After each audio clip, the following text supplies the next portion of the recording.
Hey guys, what's going on? I wanted to get my stuff together. I want to start at the beginning of this thing and I want to go over something. I have my little puppy book here. I want to go over something with y'all guys. There's some old notes that I had wrote down a while back. It's a list I made about Katie and Sebastian and what I wanted to go by when I started talking about Sebastian videos. And I need to get into this because I don't do this and I need to. Because I know some of y'all probably knew. So let's start this off with that. But, let me go ahead and say trigger warning times 100 million. Allegedly, this is my big alleged bubble, right? This is just my theories, my free speech, my speculations of what I think happened to this young man. Take it as a grain of salt. A lot of this has been put out by LE and police, but I still have to say take it as a grain of salt, although it's posted. Y'all get my point.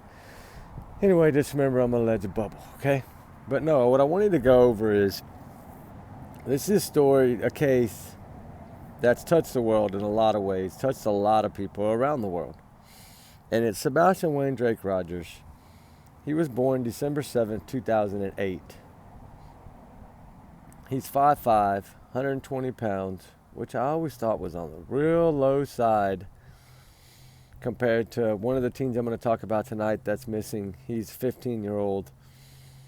He's 5'8", so a little bit taller than Sebastian, but weighs 185 pounds, whereas Sebastian's only 120. Y'all get what my point is? This boy was he slim for a reason? I don't know. Was he just, they didn't feed him right? I don't know what's going on. But, he's a white male, age 15, 16 now. December 7th, he would have turned 16, or did turn 16. His favorite color is green. He loves the game Minecraft. He loves to play chess. He loves his pet. He loved his pet snake, right? I think they got rid of the snake, but he loved his snake, his puppies. He's just always had a smile on his face. Just, a wonderful little big-hearted kid that always had a smile on his face. And the FBI reward for Sebastian Wayne Drake Rogers is $50,000. There is other rewards out there, but they're not posted on this website, so I just go by what's on this website. 50,000 lead up to 50,000 lead into the whereabouts of Sebastian Wayne Drake Rogers. He has ties to Clarksville, Tennessee. His bio father lives in Clarksville, Tennessee. He lives with his mother and stepfather, Christopher Proudfoot and Katie Proudfoot, in Hendersonville, Tennessee, which is a few miles down the road from Chris's parents, the Bowersocks, that live in Gallatin. It's a lot of wooded area. It's kind of rural. It's out in the country. But Sebastian Wayne Drake Rogers, according to FBI, was last seen on February 26 in the area of Stafford Court in Hendersonville, Tennessee. He was wearing a black sweatshirt with black sweatpants and black square-frame glasses. Doesn't say anything about shoes or socks. Remember, Sebastian Wayne Drake Rogers has autism. He's on the spectrum. That may or may not affect his ability to get home on his own.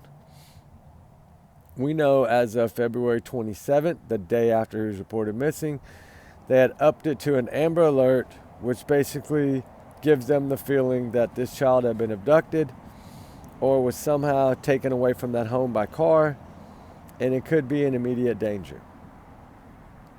So I wanted to give that little brief on little Sebastian. And there's been so many little things, like so many times they've spoke to different people, right, on different social media platforms. I'm trying to think here. The TBI on day 8, right, which is kind of when they, I think, took over this entire thing and started the landfill search, making it, it only took 1 week from trash day to start searching the landfill. So they didn't want anything covered up, right? Like they wanted to make sure they got to where they needed to get.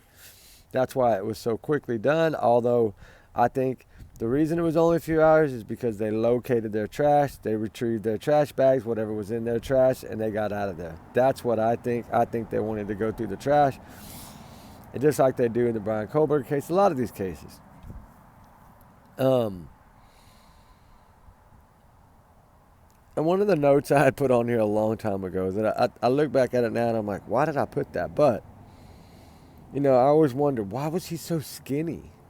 Was this a reason? Was she doing this on purpose to be able to carry him a lot easier? I don't know what the plan was.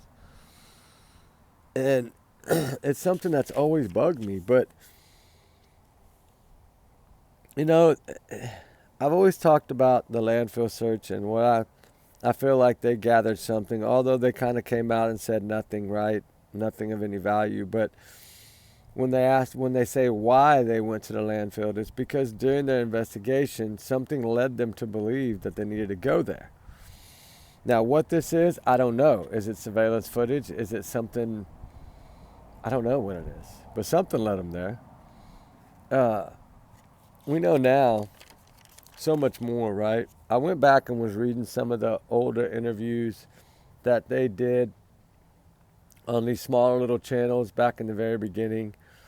The ones that seem to work with them and not against them. The ones that seem to not ask them the hard questions, right? And just to kind of give a little bit of a rundown before we get started on all this other stuff is that you got to remember that the stepfather was going through a bad custody dispute with his ex-wife Nina out of New Mexico, and was also dealing with CPS in that case as well. Had to do 24-hour parent counseling, some other things that was ordered by the judge for him to do. I guess before he could actually see his daughter, he had to complete these things. And then we know now that he had lied to the judge and said he was cleared, just like he said on some of these channels in the first 6 weeks of this, said that they had already been vetted and cleared. You know, he was always saying they were cleared and vetted. You know, although all the sheriff's ever said is no one's cleared and we're doing the investigation, right? Basically, we're not showing signs of foul play, but we're not ruling it out. Kind of like the flashlight video. A lot of people are under the impression the Tinkerbell video was trash trucks, right? Because that's what Christopher, and I think Christopher's the one that told Seth that. I don't think, because law enforcement, nowhere have I been able to find, nor was Jennifer Coffendacher, which is FBI, she'd have found it way before me, anywhere that they put out that it was a trash truck. I don't know where that came from. I think that came from Christopher Proudfoot, because even the neighbor said no, it wasn't a trash truck. So I don't know where that all came about, but it's not from Eric Craddock. It's not put out anywhere publicly that they made that statement. They now tried to say that it didn't hold any relevance to the case, but then put on the spot about them, why not say what it is? We can't, because it might turn out to be something. Okay, so that's telling us, hey, that's his way of saying back off. This video is one of the main pieces of this puzzle, right? And I think we all grabbed onto that very quickly. So I do want to talk a little bit about the CPS. You know, to Sebastian, somehow I think it was at the school that put this out. The teachers or whatever had called maybe to help Sebastian report it. I don't know. I don't think it would have been Katie, because she, I don't believe, ever would have went against Chris at all in any way, shape, or form. So I don't think that it came from her mouth. I think it came from someone within that school. And that's, you know, why they came to the house. And we know it was multiple times because he's discussed multiple times. 3 years prior, then again probably end of February, beginning of February, right before he went missing. Supposedly there was another case, either end of January, first part of February, that may have possibly put the stepfather out of the home. That's why he's living in a travel trailer in Memphis, which also he was working there at St. Jude's construction project. But then when all this happened, was told by his boss to go handle it and don't come back until it's all figured out, right? So we know now when he told Nancy Grace he was going back to work, he really wasn't, because he sat there and told her it's up in the air, right? I don't think he meant for it to come out, but he said it. Like, there was no guarantee. He wasn't going to lie about that part because he knew his boss was probably going to see it, right? So he's not going to sit here and say something, oh yeah, I'm coming back to work, when he knows that it's up in the air, that he was told that the day that he was told to go home. And after, I think, the Secret Service, whoever did the interview with his boss, I think that's when he was like, you're not coming back till, I'm not getting in this mess, right? We can't have this at our hospital. So I think that's part of why he was up in the air with his job. But of course, they use that as an excuse to not look like they ghosted this child and left right away. But one of the things that I picked up on that Christopher said in one of these little podcast things, or whatever you call it, that Katie was the whiny baby and he was the more non-whiny baby, right? Okay, if she's such the whiny, emotional one, then why was she not crying and begging for her son in the interviews? Why did she wait 8 days to try to come out and even say 3 simple little phrases to Sebastian and then laugh in the same video and never really beg a kidnapper? If you really thought your child was kidnapped, why were you not begging somebody to let him go like Seth was doing? Let him go, take him to a gas station, I don't care, drop him off anywhere. Just, you don't have to even say just drop him off, right? Like, all Seth wanted was somebody to please let his son go so he could come home. She's not asking any of that. She's just talking about, the jolly old day, right? The BJs and the colossal popcorn and the spaghetti pancakes. Google it, y'all. Like, she's talking all about, you realize in that first one, she brought up food 3 times. Remember, she talked about spaghetti pancakes that morning, what a big old breakfast she made, because she's such a wonderful mother, right? She made this huge spaghetti pancake breakfast, and y'all got to Google it to check it out. And then she went to the big colossal popcorn that's as big as a house, the way she made it look. And then, but yet the kid's so damn skinny. And then Roadhouse dinner. So it's like she mentions 3 times food. She didn't even mention her son's name that many times. She mentioned food more than him. And this is a grieving mother. Shit. BS, right? But no, there's a lot in here in this old book that I did. And I did want to go over some of it. I get sidetracked a lot because there's so much on my brain. But, the Kentucky landfill, I think, they're not just going to randomly say, let's just go check the landfill. That's not how it went. And y'all know that. I don't have to get into all that. Y'all know that. But, I had a list here. I thought I had like 20 items. Red flags to Katie, I think is what it was. And I was laughing at it earlier. I was like, man, I cannot believe I wrote all this down so long ago. And this was a long, long time ago that I did this. But this is it right here. Here we go. I think this is it. Yeah, there was a few things on here I really did want to go over. The flashlight, the no shoes, and no phone. No backpack.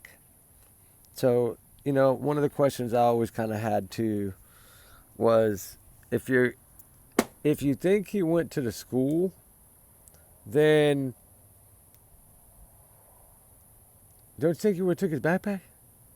I always wondered that. Just like I kind of always wondered about, if Chris was on the phone with Katie that night when she heard the thud, why didn't Chris ever bring up the thud? Why did he not be crystal clear about it in the beginning? Hey, before this gets sideways, look, she heard the thud at 10:02 p.m. or 10 p.m. He remembers everything else. Why didn't he remember that if he's on the phone with her? I mean, that never made sense. But, some of the stuff never made sense. I think the shoes and the flashlight. I think the flashlight because they knew Tinkerbell got him. But if you notice, if you really look at that photo, like I Google Earthed it today, I was really curious about, was that really the common area? You hear a lot that it's not. You hear a lot that it is. You hear Seth say it's not. It's pointing the road. But, when you Google Earth and you look at that house, which back when Google Earth, the date I guess I had went in on, the boat was behind the house and it wasn't in front of the house. But anyway, when you look where that camera was, you see straight across that little ditch through that common area. And if you notice, all their home, around their home is all the trees. Like, not really anywhere else but where they were. Like, they got the most secluded, darkest area they could get.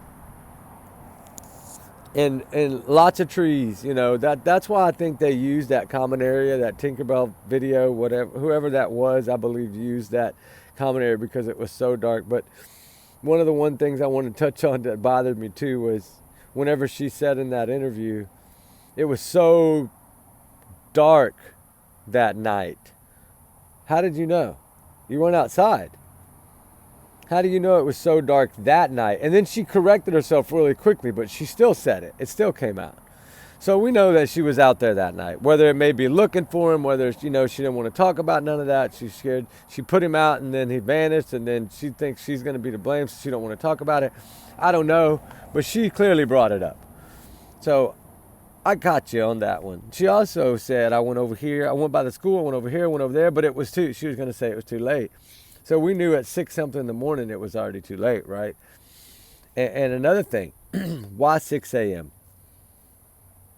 You get him up that early, and maybe you do get him up that early, but that's awful earlier to get him up when his school is not even a mile down the road. But then again, that could be his normal time. Maybe he needed that routine. I don't know. But 6 a.m. you go to wake him up. Then you say you look around the house for 3 minutes. You call Chris. So that means you call Chris at 6:03 a.m. Okay, by now, Sebastian Wayne Jake Rogers, in your mind, has been missing 3 minutes. Okay, so now you get in your car and you drive out the neighborhood.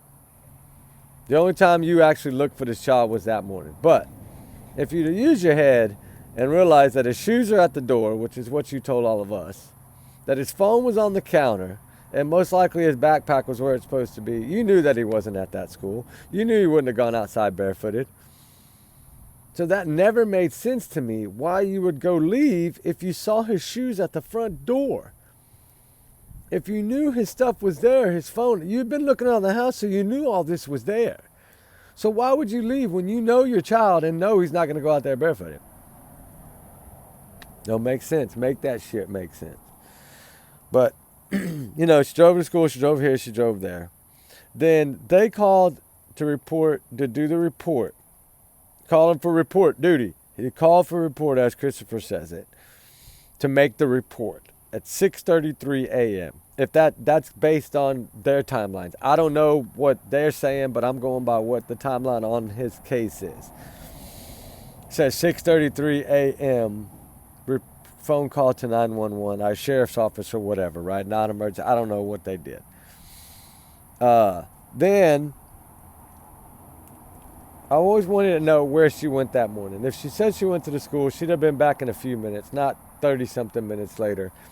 And why leave at 6:03? The school's half a mile, so give or take 3 minutes to get to the school, because it took you 3 minutes to search your entire house. So I'm going to say probably less than that to get to the school. But just say give or take 3 minutes at the school. Okay, that's 6:06 in the morning. You're still not going to call till 6:33? What else could you have possibly done that morning to where, if you're so frantic and you're so freaking out and you're so telling Chris, oh my God, he's not in the freaking out, like you're freaking out that bad, why do you wait till 6:33 a.m. to call a reported missing? Why? If you're that frantic and that freaking out that Chris is having to control you, you can't even call 911 because he's having to control you, why you take so long to call? I did have that question. And then, why did she change the story 3 times? And I do this 3 times because of some really good profilers that I watch, Pat Brown and Peter Hyatt. Y'all know that. I shout out to them. They broke it all down, and I do take a lot of what they say. I do understand and realize that they're so good at what they do that I enjoy seeing what they say, right? Because it does have meaning to me. But why? Why add to?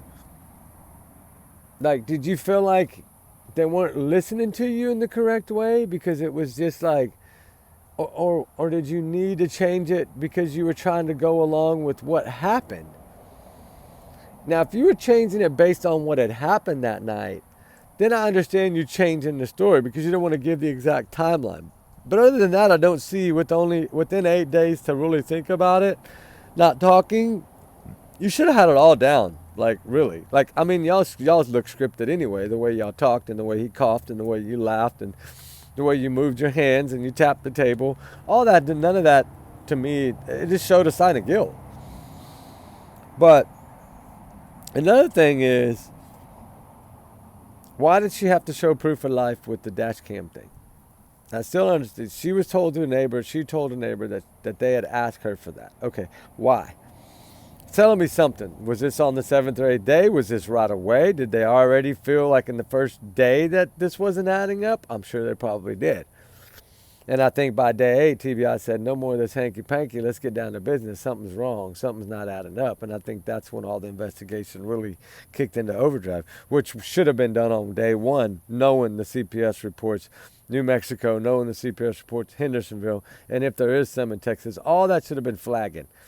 And that should have been, okay, he's supposed to be a witness in this case or this case. He's got to testify in Hendersonville against Chris for what Chris did to him. All right, he's the main important one, and now he's missing. That should have rang a lot of bells in their heads. And it might have. But, you know, the no shoes always got me. The no backpack, the flashlight, the little things that came out. I wonder if she told law enforcement those things. I wonder if she told if she changed her story 3 times to law enforcement as well. Because I'm sure they see social media and know that she gave 3 different stories, you know, on this whole thing. And why she never asked the kidnapper to let her son go. That's another thing that bugged me, right? Some of these things that I had wrote down so long ago to look back on. Why did she do the spaghetti? Why did she talk so much about the food, right? I mentioned that earlier. And then the thud, why was it changed so many different times? 9 p.m., 10 p.m. Then I fell asleep, woke up at 11:30 p.m. You told the neighbor that morning. Like, so many different stories. That's really 4 or 5 different stories right there. And, you know, I wish all these neighbors would go write a book or something. And then why did she allow Chris to take over? So, you know, another thing that gets me is if you know what he's doing to your son, she's aware of CPS showing up at the house. She's aware of all this belt incident. Is she just thinking that it's just okay? Because some things that are bothering me about the CP part of this whole thing is, I think I wrote them down too. Hold on. It's so fun to do this. I like to go back and look at old stuff. Yeah. The CPS reports with Faith. The CPS reports with Sebastian. They're always saying he was cleared and vetted, right? Always saying he took a lie detector test when we know he didn't. Then he told Nancy Grace, I haven't yet. So finally the truth came out on Nancy Grace. He couldn't bald-faced lie to her, although he told her he'd show up, name the time and place, and acted like Big Shot, and then didn't show up. He chickened out. But he chickened out for a reason, you know. That's all part of it. The 3-hour drive, the 3 minutes she looked at the house, like all these things, you know, like the way he treated Nina, the way he treated her over Faith when he didn't even want Faith before she was born, like all these things, you know, Katie having the abortions before Sebastian, like they're both the same exact type of people, right? Like Katie did abort too, and Chris wanted her to do abort. They're like the same exact, they think alike, like 2 peas in a pod. You know, they're like 2 spare ribs on baby back ribs. You know what I'm saying? They're like the 2 little ribs stuck together. I bet they love ribs too. Why did he lie to the judge in New Mexico? Why did he try to get that case sealed from the public? Because he knew they were going to drag his name in the mud. But it's his own fault. The here we go statement. A lot of people I know talk about, I hate the way he said that, here we go, like more than once. That was bad. And the way he's put file a report, right? And then trying to give Sebastian to Seth, was that really something? I think it's what he wanted so he can move back home and try to get that case to go away. But I think Katie, being the smarter one, the brighter one, realized that it's not going to make it go away. It's only going to make it worse, because then he's going to tell his dad eventually, and you're going to have to show up in court, and his dad's going to bring him to the court that's against you for CPS. Like, then Seth's going to know everything. And I think that's why they had no other way out. It's because of Chris's actions, right? It all fell on him. The court stuff was all about him. It wasn't about Katie. It was about him. I mean, she was trying to bail him out of it, but it was all about him and what he had done to be the reason he was in that situation, right? Yeah, and he is a bully, because he's labeled as like a bully type, right? And if he did spray him with the water and all these things, right, it's just bad. And then the Wi-Fi pings from that night, supposedly 2 of his devices. I don't know what that, you know, is going to come about.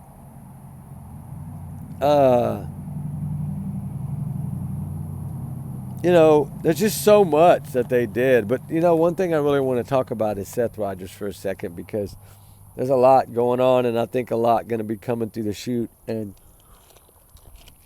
I think it's going to really take off, and I don't know if it is, but have y'all heard about the Nancy Grace thing about evidently Seth telling a fib to Nancy Grace about the flashlight video? Well, anyway, what had happened was, I just saw it today, and I was like, oh no, what is that about? And I don't know how much it's going to be real or not real, but supposedly, he talked about the flashlight video when he was standing outside at that place from the Pastel show, when he talked to Pastel, and he explained that he had got to see the whole video. He got to see it during the daytime and see it during the dark hours, and that it was clearly a trash truck and not a car. And all that was said back then on the Pastel show, but then when he gets to the Nancy Grace thing, he kind of pulled a Chris, and he was like, they didn't explain all that to me, or they didn't go over all that with me, or they didn't show me all. Okay, so what is it? I think what happened was, I think I hit the nail on the head a while back when I talked about, I think Seth was listening to what Chris Proudfoot was telling him, that it was a trash truck, this and that and the other. I think that was going to be his plan from the get-go when he knew they were caught, was to switch it around. If I can get Seth to believe it, then Seth will tell all his people, and then it'll look like, yes, it's just a trash truck, and everybody will let it go away. And I think that's part of maybe one of their downfalls, besides, Katie shoving the phone in his face. Look, he was fine last night, right? Okay, that's why you took pictures. That explains it. Why you take pictures of a child that's eating, like he's eating like he hasn't eaten in a week, and yet you're taking a picture for proof of life to show the bio dad, because he's going to come down your throat. Like, they tried so much to get all their steps in a row, and yet they still screwed it up. I mean, they did do really good on a few things, but now that we know the car's on video, I'm sure they've already tracked that by now to one of the nearest cameras on the ways out of that town, either the way to Gallatin or the opposite direction. There's got to be a traffic cam somewhere on one of those roads. I'm sure they probably already identified the car. They probably already know everything about it, and they're either following it, or who knows, they might have already done something. We just don't know it yet. But the craziest thing about it is, they could have found Sebastian and be waiting for like a grand jury, somebody to come in, right? We don't know what can be going on. We just know that there's supposed to be some big news coming soon. I'm wondering what all that's going to be. And I'm wondering why Seth would say that, if that's the case. Unless somebody's twisting this around, I don't know. But supposedly he told the story to a couple different people, passed down them about how he saw the whole video, but then he told Nancy Grace that he he didn't get to go through that with law enforcement or something. So, like I said before, I think that was Chris telling him that. I think Chris saying, hey, they're telling us everything, we'll keep you in the loop. So he, in the beginning, was listening to them. Because remember, Seth was down there at the command center all day while they were at home. So they were just feeding him, I think, whatever they wanted him to know, and whatever they wanted to make it look like to them, right? I think even the dog scent, like in the beginning, Seth was like, if y'all remember, on the past day, yeah, he followed to the construction site, but then later on, when he really confirmed it after that interview with the police in LE, when he felt more confident in him again right before Sebastian's birthday, then he was like, nah, there's 0 scent. So I guess now they broke it all down, or maybe they explained all that to him. Who knows? I just know he said it went well with him. He's back on the same page with them, so that's good. But I did, like I said, I wanted to come on and kind of break it down this way. I was going to do 30 minutes. This is exactly 30 minutes. So, we'll do more tomorrow. Now that I'm going to get this rhythm down on how to do it, I think I'm going to start changing up a little bit on the videos. And hopefully y'all like it this way. Still the fire chat, still the same. I just need to start breaking down a little bit in the beginning, a little bit about each person. And I got to do at least 3 or 4 tonight. So y'all have a wonderful night, guys. Remember, we love y'all guys. Trigger warning. Allegedly, these are my opinions. Justice for Sebastian Rogers. We have to keep up the fight. I wanted to throw a little bit of stuff out here tonight just to kind of go back over my old notes And we'll see y'all later. Tomorrow night's going to be the fun night. It's going to be 3 new cases. So y'all guys get ready. All right, guys, we'll talk soon. We love y'all. Be safe. Remember, prayers for all the missing, all the voices. They need us. All right, guys, we'll talk on the next one. Y'all be good. All right, bye.